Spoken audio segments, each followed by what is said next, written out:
estaba el tabernáculo de reunión. Versículo 2. Y convocó Salomón a todo Israel, y a los jefes militares, y a las centenas, y a los jueces, y a todos los príncipes. Y ahí fue.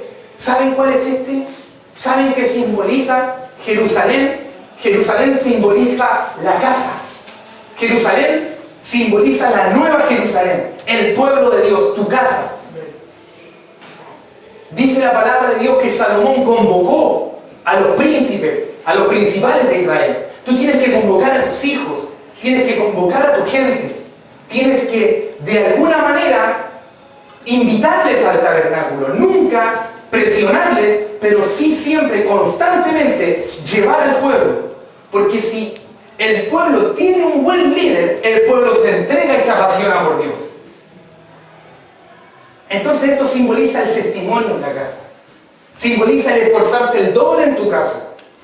Simboliza el poder ser luz en tu casa. Y simboliza que el día de mañana tus hijos, tu esposa, tus padres, tu familia se reúna con Dios en el tabernáculo. Y eso requiere oración, requiere fidelidad con Dios, pero sobre toda cosa requiere fe, perseverancia, compromiso, sabiduría, nadie lo ha dicho todavía. Sobre toda cosa, refiere integridad, por ahí va, testimonio. Tú a tu familia no la vas a traer hablando, la vas a traer demostrando. Amén. Un cambio. A ti te pueden creer una o dos veces, pero las cosas no se demuestran hablando, las cosas se demuestran que haya un cambio, que vean un cambio. Entonces, ¿qué hizo Salomón? Él convocó a todo Israel. Él convocó, muchachos, esfuércense el doble en sus casas. Sean de testimonio, dejen las malas palabras, dejen de contestar mal. Hermanos, sean amorosos, muestren y desarrollen los frutos del Espíritu de Dios en su vida. No sean los mismos altivos, los mismos soberbios, los mismos hijos y discípulos de Satanás. Sean discípulos de Cristo. Cuando quieran responder, piensen cómo Cristo respondería, cómo Cristo hablaría, cómo el Señor tomaría la situación. En sus casas es donde se tienen que esforzar y dar testimonio. Es ahí. Si tú quieres ser un hombre poderoso, si tú quieres ser una mujer poderosa, tienes que tomar estos consejos. Lo primero, hermano, el rey David, un rey como ninguno otro, conforme al corazón de Dios, que cometió muchos errores. Ojo, la gente puede cometer errores. Quedarte ahí es lo peligroso y lo malo. Tú puedes cometer errores, somos todos seres humanos y todos cometemos errores. Y David cometió errores, y errores muy graves. Pero sin embargo, Dios seguía diciendo, tú eres un hombre conforme a mi corazón. Porque Él cuidaba la presencia de Dios. Y aunque cometió errores, donde no se acordó de Dios, después volvió humillado, se postró y le dijo al Señor, Señor, soy un gusano, sin ti no soy nada. Lean los salmos de David, hermano. Son salmos donde él se tira al suelo, hermano, en gemir. Porque él, quítame el reino, quítame todo, pero no me quites tu presencia. Porque la presencia de Dios hay que cuidarla. Hay que cuidarla al momento de contestar, al momento de hablar, al momento de decidir. En tu casa es donde tú tienes que ser un testimonio. Con tus hijos tienes que aumentar tu paciencia, tienes que ser mejor cada día. El otro día le dije a mi esposa, mi amor, ¿qué piensas tú de mi vida? Soy un buen esposo, un buen pastor. Y me dijo, tú eres un buen pastor.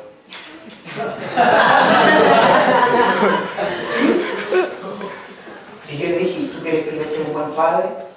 Y me dijo, tú eres un buen padre. ¿De verdad? Y yo no tengo nada que esconder. No tengo por qué esconderlo. Porque yo le dije a ella, para poder mejorar. Y ahora pregúntenle. Después le pregunté y me dijo, sí, era un buen padre. Sí, está siendo un buen esposo. ¿Tú eres un buen hijo? ¿Eres una buena hija? ¿Eres un buen hermano? ¿Eres un hombre que comprende contra quién tienen lucha en tu casa? ¿Contra quién están peleando? ¿Quién está manipulando? ¿Eres un hombre que comprende lo espiritual? ¿Una mujer que comprende lo espiritual?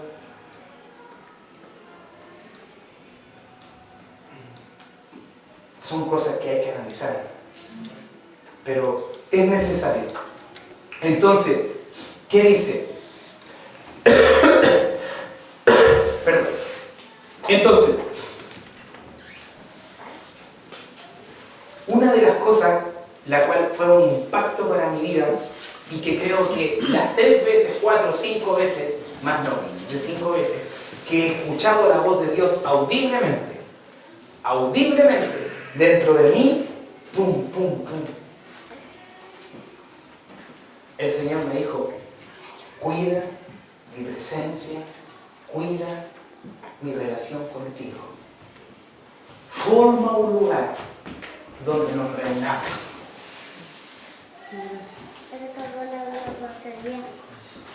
Porque David fue el rey más poderoso de la historia de Israel.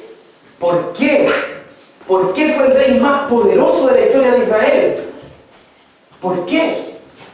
Porque él cuidaba la presencia de Dios y la llevó a Jerusalén, la llevó a su casa. No se desconcentren, por favor, si están acá. La llevó a su casa. Él llevó la presencia de Dios a su casa.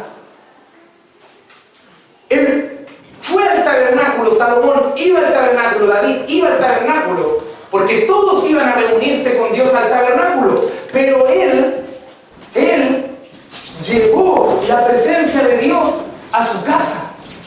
Tú tienes que llevar la presencia de Dios a tu casa. Tienes que llevarla. Tienes que formar tu tabernáculo de reunión en tu casa. ¿Saben por qué? Porque aquí viene otra revelación, hermano. Porque Salomón fue el rey más sabio porque él hizo el templo en Jerusalén, en su casa, hermano. Jerusalén representa el pueblo de Dios, la nueva Jerusalén, tu casa, tus 4 paredes. Tienes que llevar el arca a tu casa, la presencia de Dios. Tienes que irte con ella, tienes que caminar con ella, tienes que cuidarla. Salomón luego desarman el tabernáculo, hermano, y forman el templo más glorioso que ha habido en Jerusalén. Y ahí pusieron el arca, el cofre del pacto. Porque eso es lo que tienes que hacer. Pero hay algunos que ni siquiera tienen un lugar físico donde orar en su casa. Tengan un lugar físico donde orar, donde buscar la presencia de Dios. Si tú no tienes un departamento grande, un departamento lujoso, no importa. Pero ten un escritorio dentro de tu pieza. Si no tienes una pieza, en tu cama, que sea un altar de adoración. Que haya momentos donde tú pongas tu Biblia, hayas comprado tu micrófono de estos subwoofers o de estos parlantes chiquititos y donde tú puedas poner tu celular con adoraciones y ahí sea tu altar de adoración, tu tabernáculo de reunión con Dios. Pero hay gente que no valoriza esas cosas, que no entiende esas cosas. Tienen monos pegados, cuestiones idólatras, deporte, tonteras, PlayStation, pero no han hecho un tabernáculo de adoración con Dios. No se han preocupado de cuidar la presencia de Dios. Y lo que te va a hacer poderoso, lo que te va a hacer sabio, lo que te va a hacer dirigirte y direccionarte en la vida es la presencia de Dios, hermano. Tienes que llevarla a tu hogar. Llévala a tu hogar. Curiosamente, en la casa, hermano, de repente, yo siempre en mi casa, mi hermano puede dar testimonio porque mi hermano Nicolás está acá y él también tiene su tabernáculo en la casa donde ora, busca al Señor. Y en la casa donde estoy ahora, sobraba una piecita chiquitita y yo dije, déjenme que la voy a ocupar, y ahí puse mi tabernáculo. ¿Ah? Pero ya yo en la pieza ya estaba pensando dónde poner. Y lo primero que Dios me dijo, hermano, esto es un testimonio personal. Si quieren lo creen, si quieren no lo creen, ustedes tienen el libre albedrío de creer o no creer. Pero lo primero que Dios me dijo, no vas a construir ninguna casa antes que nuestro lugar. Porque Dios te anhela celosamente. Porque Dios lo único que quiere es estar contigo. Pero tú tienes que valorizar eso. Tienes que preparar eso. Tienes que comprarte una velita, una Biblia buena, preparar ese lugar. Un tabernáculo, que sea una silla, un escritorio, no sé, un lugar en tu casa. Siempre tiene que haber. Y cuando no ores, vas a pasar por ese lugar y la presencia de Dios te va a hacer así. Visiblemente, hermano, te va a hacer así. Así. Entonces, ¿por qué presentaban ofrenda? ¿Por qué? Póngame la del cofre. Por favor, Josecito. El cofre, hijo. ¿Por qué presentaban la ofrenda? Porque ahí se quemaban las impurezas de los seres humanos, de los animales. Eran donde se quemaba todo. Una ofrenda representa el entregarse, el dar. Es tiempo de que tu vida sea la ofrenda de Dios. Es tiempo de que tú seas la ofrenda para Dios. Y te dejes quemar. Porque ¿saben por qué? Porque estos hombres, Salomón y David, sabían lo que Dios era. Sabían lo que Dios era, hermano. Entonces ellos iban con tanto agradecimiento que no les importaban los bienes materiales. Ellos llevaban 1000 sacrificios y los quemaban. Pero la ofrenda representa el dar y el darse por Dios. Deja que Dios queme todo lo impuro que hay dentro de ti, pero preséntaselo a Dios. Dile al Señor: Padre, yo tengo lucha con estas cosas, yo estoy mal en esto, estoy mal en el otro, pero ¿cómo Dios lo va a sanar si usted no le presenta las cosas? ¿Cómo Dios le va a dar fuerza si usted no habla, si usted lo único que hace es reabundar en sus oraciones, ni siquiera piensa que va a orar?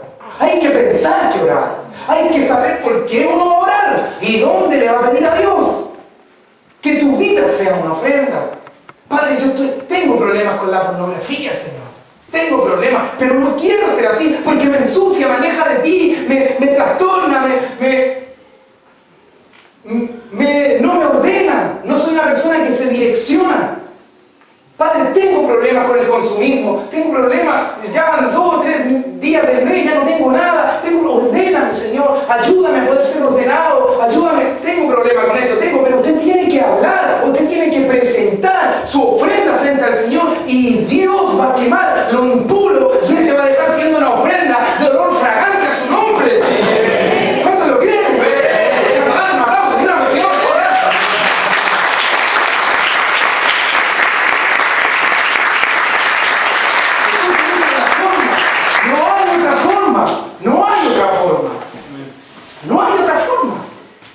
Hay que cuidar a Dios, hay que valorizarlo, hay que creer que Él es vivo.